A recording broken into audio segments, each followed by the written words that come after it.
gesto e farvi conoscere una bambina.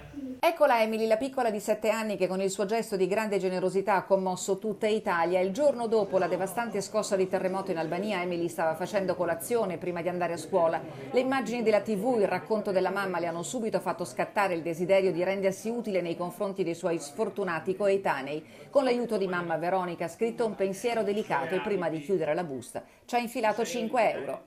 Volevo fargli un aiuto. Ti piacerebbe un giorno andare a conoscerli, incontrarli? Sì, I tuoi compagni cosa ti hanno detto?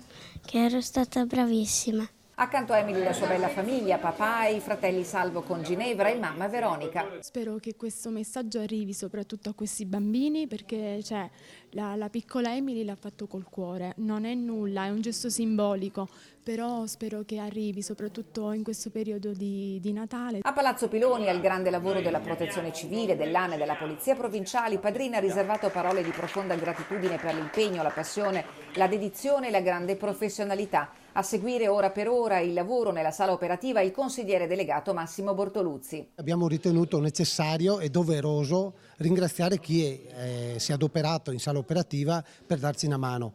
Non abbiamo dimenticato tutti i volontari che erano in giro per la provincia. Vanto e orgoglio della provincia, la grande squadra della Polizia Provinciale sul cui futuro c'è grande preoccupazione. Questa struttura che per noi è fondamentale, un po' un fiore all'occhiello della nostra provincia di Belluno, veramente possa avere un chiaro futuro nel senso di competenze precise, di funzioni che stiamo definendo in accordo con la Regione Veneto.